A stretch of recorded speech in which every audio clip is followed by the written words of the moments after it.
les présidents des organisations patronales, des organisations des commerçants, des chambres consulaires et chambres des métiers, mesdames et messieurs les directeurs généraux, directeurs nationaux et chefs de service, mesdames et messieurs les représentants des partenaires financiers et sociaux, mesdames et messieurs les représentants des autorités religieuses et coutumières, mesdames et messieurs les représentants des partis politiques et de la société civile, chers invités,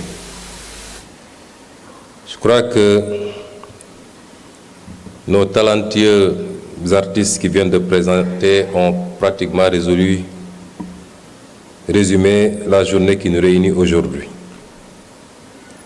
Il y a des moments dans la vie d'une nation qui transcendent les défis immédiats, des instants où l'ambition collective prend le dessus sur les intérêts particuliers.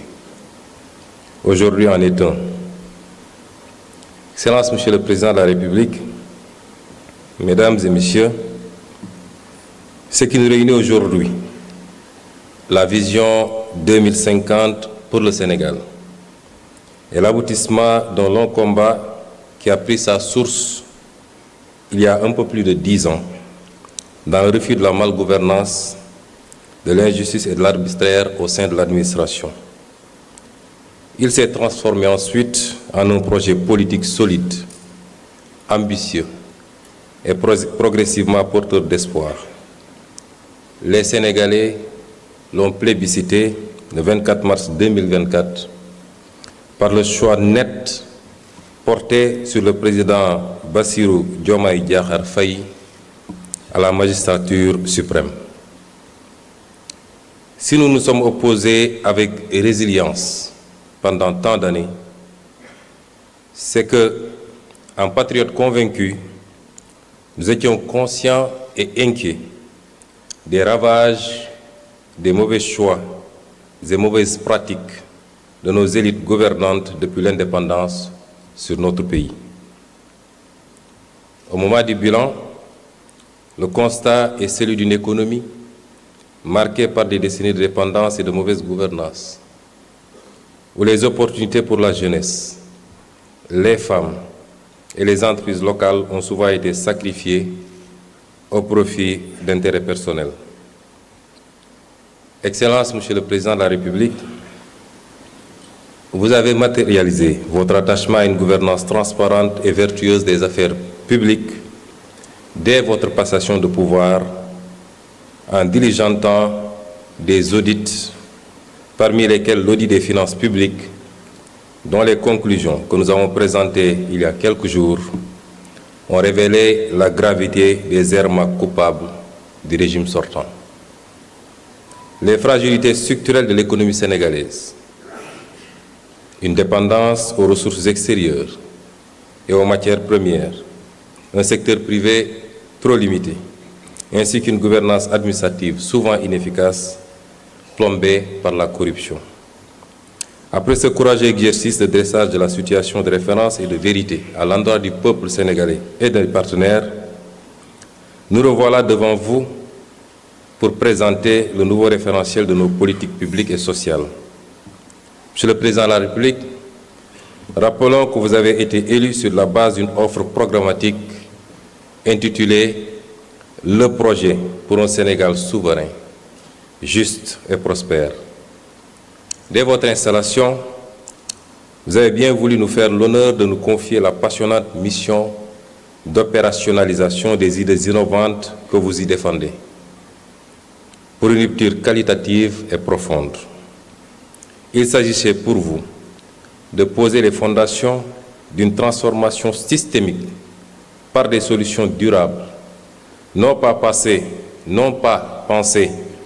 dans le mode fast-track, mais qui reposent sur une vision à long terme, qui transcende les clivages politiques pour refonder le Sénégal sur des bases solides et durables. L'équipe de conception, composée d'experts de la primature et du ministère de l'économie, du plan et de la coopération, s'est immédiatement alors mise en place sous la direction du ministre de l'économie, du plan et de la coopération et du ministre secrétaire général du gouvernement, sous ma supervision. À cette équipe est venue s'ajouter l'expertise du cabinet Performance, qui, dans un élan patriotique, est venu offrir sa contribution à cette phase d'élaboration du référentiel. Ce groupe de travail s'est donné corps et âme sans répit durant ces 4 derniers mois, à organiser des retraites, des veilles et même pour aboutir aux résultats qui nous réunissent aujourd'hui. Les choix d'élaboration de ce document reflètent les options fortes de son Excellence, Monsieur le Président de la République, de faire confiance à l'expertise locale, d'une part, et d'impliquer davantage le secteur privé national dans toute définition et exécution des politiques et programmes publics. Le diagnostic stratégique qui a découlé de ce travail pour notre pays pourrait se résumer en 4 grands mots. Notre modèle ne crée pas de valeur, une croissance d'à peine 0,4% en moyenne du PIB, une gouvernance qui ne favorise pas l'éclosion, 10 entreprises pour 10 000 habitants au Sénégal contre 500 pour 10 000 au Maroc et 709 pour 10 000 à Singapour, une population active mais peu productive, 80% sont des ouvriers, commerçants ou artisans. Le privé génère 2 fois moins d'emplois que le public. Un modèle social inéquitable. 4 Sénégalais sur 10 sont pauvres. Et à l'industrie de développement humain, nous sommes classés 169e sur 192. Voilà sommairement dressé les mots dont souffre notre pays. Ce cercle vicieux de dépendance et de sous-développement nous a maintenus à la lisière des trajectoires vertueuses qu'il nous incombait d'emprunter ces dernières décennies. Nos experts y reviendront plus largement lors de leur présentation. Nous savons hélas que nous ne pouvons plus revenir en arrière, mais nous pouvons prendre un nouveau départ. Commencer à partir de maintenant et emprunter une toute nouvelle trajectoire librement choisie, partagée et assumée. C'est la haute et noble ambition fixée par son Excellence le Président Bassirou Diomaye Diakhar Faye. Pour y parvenir, nous ne ferons plus comme avant, courir d'une réforme à une autre, d'un projet à un autre, touchant à tout, laissant bien souvent par-ci, par-là un goût d'inachevé, et toujours dans la précipitation électoraliste et le diktat du prochain mandat. Nous avons pris le pari d'adopter un nouveau modèle de développement sur le long terme, reposant d'une part sur un État stratège qui favorisera grandement le développement de filières compétitives, de pôles territoires viables, avec des villes épicentres et un secteur privé national fort. Comment y parvenir? Notre approche repose sur une transformation systémique, incluant bien entendu une plus grande responsabilisation de nos concitoyens d'ici et de la diaspora. À l'instar des économies qui ont décollé, nous développerons quelques solides moteurs de croissance sur lesquels nous appuierons pour créer une économie compétitive, gage d'un Sénégal souverain, juste et prospère. Nous l'illustrons en vous présentant l'arbre qui symbolise et synthétise notre vision 2050. Voici le baobab, emblème national. 4 parties principales composent cet arbre majestueux, familier dans nos paysages. Des racines, un tronc, des branches et des fruits. Voilà, mesdames et messieurs, les 4 axes stratégiques de l'agenda national de transformation du Sénégal. Notre baobab repose sur de solides racines qui représentent la bonne gouvernance et l'engagement africain.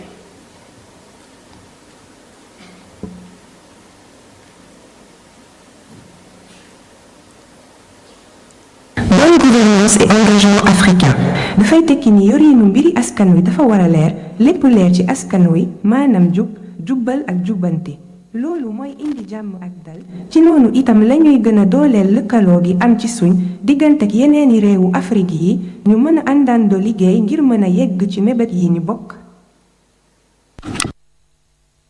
Et le solide tronc du baobab représente un aménagement optimal et un développement durable.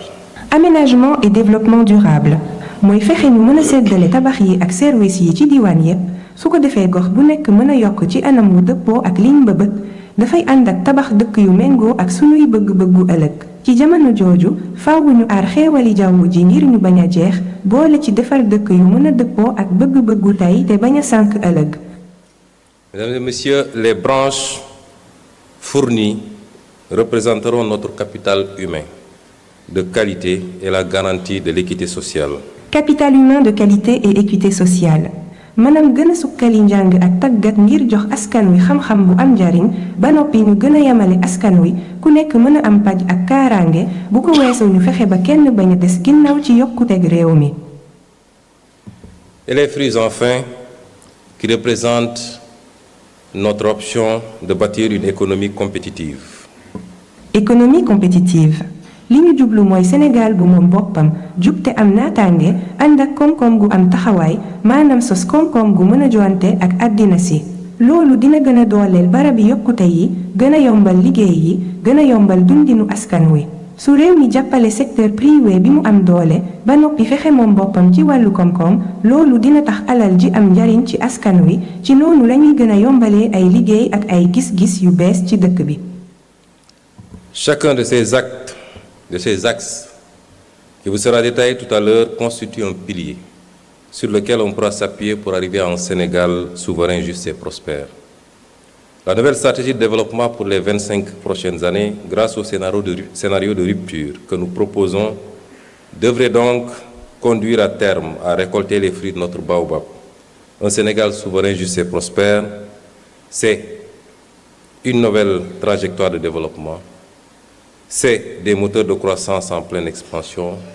C'est enfin une nouvelle carte économique et de nouveaux corridors. Monsieur le Président de la République, distingués invités, il ne me reste plus qu'à laisser la place à nos experts pour vous fournir plus de détails sur le nouveau référentiel. La présentation se fera en 3 étapes. Le diagnostic, qui sera introduit par M. Cheikh Moudou Thiam, directeur de la planification au ministère de l'économie, du plan et de la coopération. La vision 2050 par M. Victor Ndiaye du cabinet Performance, la déclinaison quinquennale et le cadre de mise en œuvre par M. Souleymane Diallo, directeur général de la planification et des politiques économiques au ministère de l'économie, du plan et de la coopération. Suivra ensuite le panel qui permettra à quelques discutants de donner leur première impression et à une représentation du gouvernement de répondre éventuellement à leurs sollicitations. Et on souhaiterait aussi que le panel se passe en langue nationale ou alors que ça passe d'une langue à une autre pour qu'il soit le plus inclusif possible et que pour que le maximum de Sénégalais puissent comprendre les enjeux de cette journée. Je vous remercie de votre aimable attention.